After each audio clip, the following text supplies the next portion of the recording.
Hey, welcome back to BackBit Impawsible. You know I'm Loop Darksnout, and in this episode, well, I'm still painted into that corner of mine, but I think I'm able to describe the problem rather specifically in this episode, and then I start, doing a little bit of experimenting to see what I can do to get out of it, and I stumble upon something rather interesting, at least to me, and it does lead to what I believe is a possibility for light at the end of the tunnel here. Let's see how it goes. All right, forgive my crudeness here, but I'm trying something tonight. Let me explain it. This is how it works. This is how it's always worked in the recent past. 4 or 8 buffers, and the player plays each one, alternates without a thought. And if it's on, say, if it's showing buffer 2 and the watchdog is on buffer 2, it's not going to fill it until the player hits the interrupt and moves to buffer 3, at which point it knows, oh, hey, it's not showing this anymore. Now I'll fill 2, right? So that's how this is meant to work. The watchdog is supposed to follow the player, but the bug, kind of a bug, it's more of an inefficiency, because the player is rather fast. It's faster than the watchdog can fill stuff. So eventually the player, let's make it visual here. Suppose there. So it's really fast. And at some point, the watchdog is going happily, yay, I can fill this. And the player switches interrupts, and now it's immediately playing the one that the watchdog is filling. And this is the problem. This is what we've always seen, where the colors start getting corrupted. And this is why, because it's busy filling stuff. Player doesn't care. It moves on. It starts to fill. It sets all the stuff for buffer 2, and there it is. And it'll obey the packed color at that moment while it's still being filled in. That's the problem with the packed, having color that is packed. You have to make it so regardless of when you cut off the data input, it'll still process and leave without falling into a trap. But now here's the thing. I added just 3 lines of code. So if the player advances itself and it checks, is the watchdog where I am? If so, increment the border color, the most useful debugging thing in the history of the world. So, and you'll see when the background increments, that's when stuff starts to get real. And that's when mistakes start to appear. You see that? So and it happens quite a bit. Now, I don't know if the beginning part is because they're moving and it's difficult, or that section of the memory card is just hard to read because this thing is wearing out. You have to deal with the problems of physical media in a way. So I've watched this once already, and it definitely chokes down the road. I'll break in and show you the part that really does it. And like the audio is playing right now. That's okay. Why not? But it doesn't matter. And you can see there's no glitching on the screen as long as the background doesn't doesn't change. I have noticed a couple small things, and I wonder what the source of that is yet. I haven't really found that out. I just wanted to quickly get this in place tonight just to take a look at it, and it's surprising. So I have been working on paper again, still paper. I have ideas for redoing the color pack, and if it can play with the sound, of course, without changing the background color at all, then I know I've got it, more or less, right? Because the memory card can still slow down and cause big problems for you. But anyway, so let's look ahead and, watch the screw-ups. And it just started wildly as they were moving. As you can see, there's nothing but action in the background. I missed the beginning of it, but trust me, it didn't change from the gray until they started to move. And now it's going to screw up a bit more for him, especially when his buddies show up because the background's all moving. Come on. Yep. Ooh, it's painful. Now, if I copy this same file, duplicate it to this card again, and play it from that, I may not get the same screw ups because it's a fresh spot on the card that maybe hasn't been worn away as much. Now I'm going to try that right now, and we'll look at the running part where the goat is chasing Gabu. Okay, now give or take that section where they're running, and just as the blue wolf was introduced, these are the cycle times for the color unpack. Now I made sure that the risky ones are shown in better colors. So yeah, ideally this would all be in the happy low colors, like just ordinaries. So yep. Oh, not good, not good. Here are the color unpack cycle times for the copy. And they're not too bad, except for when I'm assuming a frame, like a scene, is changing.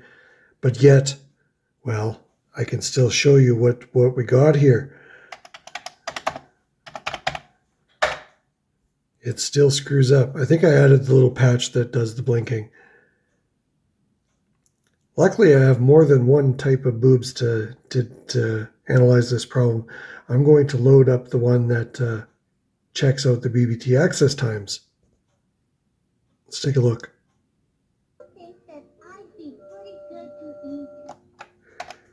All right, let's take a look at some BBT access times. Now, you can see some of them have a 1. Those are when the frame is updating while it's in the wait cycle, which is great. It's great use of the wait time. And the others that are 0 and still colored cyan, they just happen to be longer than they should be waits. Like 8,000 is a little too much. But yeah, so it's in there. Oh, there's a pattern to it. What is that, eh? Yeah, I wonder what it means. Everything has a meaning. I don't know. I mean, it's still sort of happening, only it's not hitting 8,000, it's 7,000 something. So it alternates. Like, and then something flips, and it's, and then it's slow and faster, slower. Oh, man. This is crazy cool. But, yeah, it's just not something I need to worry about. I'm going to have to go back and look at my code some more. These are the access times much later in the video, still following that weird pattern. I don't want to think too much on it, but neat. Acceptable enough, I guess. Except for that one. I don't know what this is all about. I really don't. And of course, now I'm getting like let me turn this down. I know there's no audio yet, but once I run it, there's going to be, it's not going to run that way. Thing is, now that I have the audio in the works, that's why it is glitching out a lot more than when I originally had that most confounding problem. That was the taste of things to come, because this is now the real problem. I have to make sure that this plays smoothly. Yeah, I'm going to tackle this. I am going to, because I mean, the last step is making the videos, and well, it's the time paradox. You're watching the videos, therefore the program must be complete, therefore I must succeed. Wow, that was easy. Just because this video exists, I succeeded. That's pretty cool. Except now I have to actually do the work. Yuck.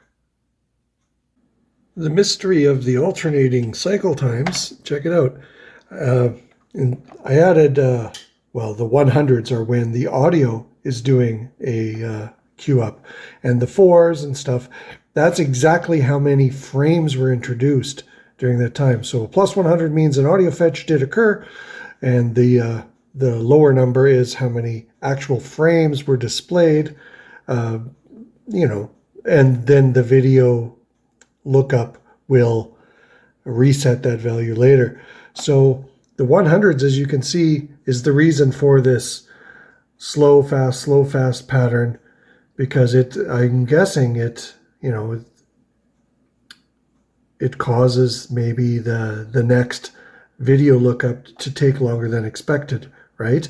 Because like in this case, say the 11,000, well, it's only at 100 because the audio queue up happened in between here and here. And then when it tries to get back on track, well, it takes a while. But the next one was quick. And then the one after that was slowed down again because another audio thing happened. So that's good because that tells me something. Well, it tells you something too, other than I do too many experiments. If I could possibly, well, I'm not planning on it, but if I increase the audio buffer, it would go to, well, it would cause this to happen less often. There would be more time to bring in rollout frames. Something to think about again. Oh boy. And I'm learning new stuff. I thought I knew it all, sort of, involving BBT access times. I'm learning a few new things with this project versus Wolves in the BackBit. So hey, cool. So it seems this strange pattern is the result of jumping ahead in the BBT file to access the audio data. Because you see, unlike Wolves of the BackBit, which was only a 12 megabyte file in the end, this one currently spans about 150 megabytes. So the video data and the audio data are separated by a wide margin.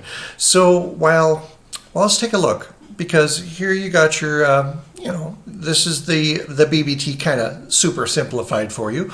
But to access the next chunk of, frames, 4 frames, that's 1/6 of a second, is a small jump forward. Small jump forward again, but eventually, and this is my fault, sort of, because the audio buffer is so small, it needs to be filled rather quickly, or rather often. And like I just said, the jump is about 100 and whatever megabytes further into the file. And after that, well, the next thing you're going to have to queue up is more video data. So now it has to come back. And you manage to get a couple, groups of 4 frames in memory before the audio data needs to be refreshed again. So now you go forward again. Oy, and then you go back. But, okay, it looks technical, but really it's the same simple, say where you want to go and go do it. However, take a look at the estimated cycle times. Yeah. You see, the jumping forward and the return trip take about, on average, say 21,000 cycles. Simple math. It's quite different than this. It does vary based on, where you left in the video file, because further down in the video, you're closer to where the audio is. But basically, as you can see, going to grab some audio is quite costly. It costs 4 times as much as fetching the video. That is, you got to go get it and you got to come back. So I guess the potential improvement here, if I can make the audio buffers larger, you have to do that round trip less often. It's still the same distance, but you don't have to go there as often. And I think this is what I'm going to try to pursue soon, because there's money left on the table here. It's not like I can make use of that wait delay, because there's nothing to be done until you get the data it wants. So yeah, let's see how this goes in the next episode, perhaps. I don't know. But anyways, thanks for hearing me out. Sorry I didn't get to show a cool little AI picture this time around. Yeah, you got to see this. Yay. Oh, yes! At the same time, check out the little extra photos here. This is the cycle times for, the video fetches and the audio fetches. As you can see, the audio fetches is generally, about 9,000 every time. But the video, you can see it's a small amount to get to the next video chunk, but it's a big amount after you were already recently at the audio. And so that's why I need to do what I need to do. And yeah, so until next time, I'm Loop Darks now.